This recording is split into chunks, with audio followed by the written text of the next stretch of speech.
E se eu te dissesse que os ciclos do Sol poderiam afetar toda a sua vida, você poderia pensar que de repente eu estaria abandonando a astronomia e adentrando na astrologia.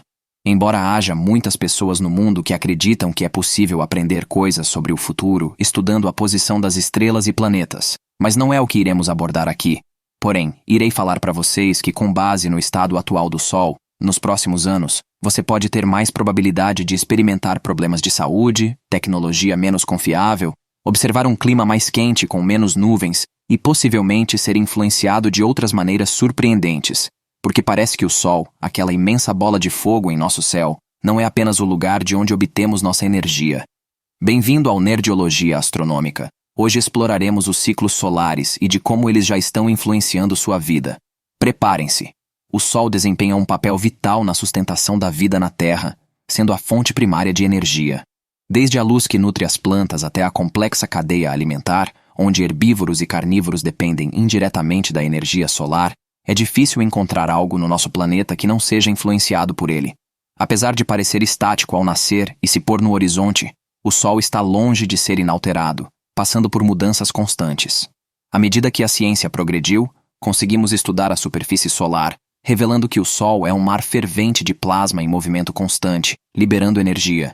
Em 1610, observou-se que o Sol tinha uma superfície dinâmica, com bolhas e explosões de plasma devido às reações nucleares em seu núcleo extremamente quente, atingindo 15 milhões de graus Celsius.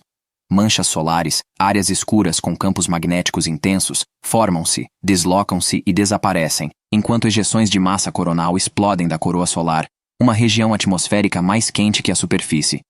O Sol é um dos lugares mais ativos do sistema solar. Mas afinal, o que realmente é o ciclo solar?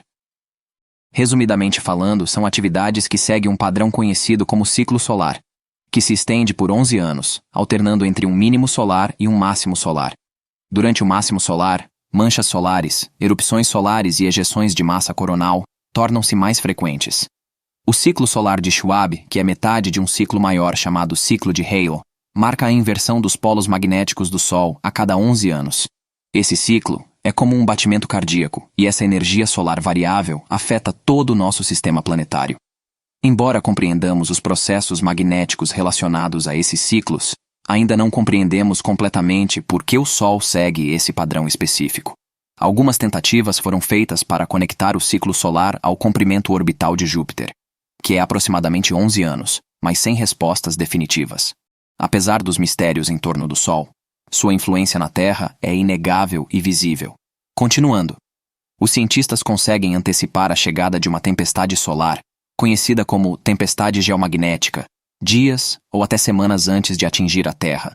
Essa previsão permite que os astronautas busquem abrigo em locais seguros para se resguardarem dos aumentos prejudiciais nos níveis de radiação. Além disso, medidas são tomadas para não danificar os componentes delicados dos satélites, a fim de evitar danos. Para você ter uma ideia, a radiação solar pode induzir a formação inesperada de correntes elétricas nos fios, sobrecarregando sistemas de equipamentos. Além disso, há outro aspecto das tempestades geomagnéticas que pode ser inesperado. Toda essa radiação exerce impacto na atmosfera em si, aquecendo-a, mesmo que minimamente. E isso tem um efeito. À medida que a atmosfera se aquece, expande-se, afetando assim nossos satélites. Vou explicar melhor essa parte. No vácuo do espaço, onde a resistência é praticamente inexistente, os objetos podem orbitar quase indefinidamente. Só que esta afirmação não é completamente verdadeira. Satélites em órbita terrestre baixa, ocasionalmente cerca de 4 vezes por ano, precisam usar combustível para corrigir suas órbitas, uma vez que há uma pequena quantidade de atmosfera presente. No entanto, durante uma tempestade geomagnética, a expansão da atmosfera para cima faz com que os satélites em órbita terrestre baixa realizem manobras a cada 2 ou 3 semanas para evitar quedas devido ao súbito aumento do atrito. Eu sei, por essa vocês não esperavam, não é mesmo? Porque eu também não. E isso nem sempre é suficiente. Pois em 1989, houve uma tempestade geomagnética tão poderosa que derrubou a missão solar máxima da NASA, pois um aumento na atmosfera repentinamente desacelerou o satélite. Ironicamente, a missão estava estudando erupções solares. E isso não é um incidente isolado. Por exemplo, o NORAD, Comando de Defesa Aeroespacial da América do Norte, precisa relocar centenas de satélites após cada tempestade geomagnética, pois eles foram desviados de suas órbitas antigas. A radiação também pode influenciar nossa ionosfera, enchendo-a com plasma carregado. Isso pode ter um leve efeito de lente em nossos sistemas de navegação, reduzindo sua precisão de menos de 1 metro para mais de 10 metros. Então, da próxima vez que você olhar no Google Maps e ele pensar que você pode estar em uma rua diferente de onde está, isso poderá ser indício e culpa de uma tempestade geomagnética. Nossas redes elétricas também sofrem danos. O aumento desses eventos podem induzir correntes elétricas e ocasionar sobrecargas. Entusiastas de rádio amador e pilotos de companhias aéreas veem sua faixa de rádio de alta frequência cair significativamente, pois as ondas de rádio são desviadas ou até mesmo bloqueadas completamente pela ionosfera mais fortemente carregada. Você pode pensar que isso é o fim, certo? Ou o ciclo solar pode influenciar máquinas, mas não vai fazer muita diferença em coisas vivas, não é? Se você pensa assim, sinto muito, está enganado. Há evidências crescentes de que os ciclos solares podem até influenciar ecossistemas e as próprias espécies, incluindo os humanos. Quando o ciclo de Schwab está no mínimo solar, o Sol exerce menos pressão através de seus ventos solares, o que significa, ironicamente, que recebemos menos proteção de nossa heliosfera contra a radiação cósmica. Esta forma de radiação é altamente energética, mas felizmente raramente chega através de nossa atmosfera por esse motivo, pois é provável que seja absorvida ou desviada por uma molécula de ar passante. Há uma teoria, embora ainda longe de ser certa, de que essa radiação extra poderia estar criando locais de nucleação na atmosfera que semeiam nuvens extras, influenciando nosso clima. Mesmo que isso não esteja ocorrendo, durante o máximo solar, o clima espacial atingindo nossa atmosfera pode elevar ligeiramente as temperaturas globais, ou seja, um aquecimento do clima. Não é muito, deve-se dizer, menos de meio grau. E a temperatura sempre volta eventualmente ao ponto de partida, mas é o suficiente para ser perceptível para espécies que prestam atenção à temperatura, por exemplo, para decidir quando começar a temporada de acasalamento. Estudos com aves mostraram que em anos mais quentes elas tendem a colocar ovos mais cedo. Não é como se as aves pudessem olhar para o Sol para ver quantas manchas solares existem. Só que parece existir uma ligação, de acordo com os 5 grupos de ninhos que foram estudados. E nós, como ficamos?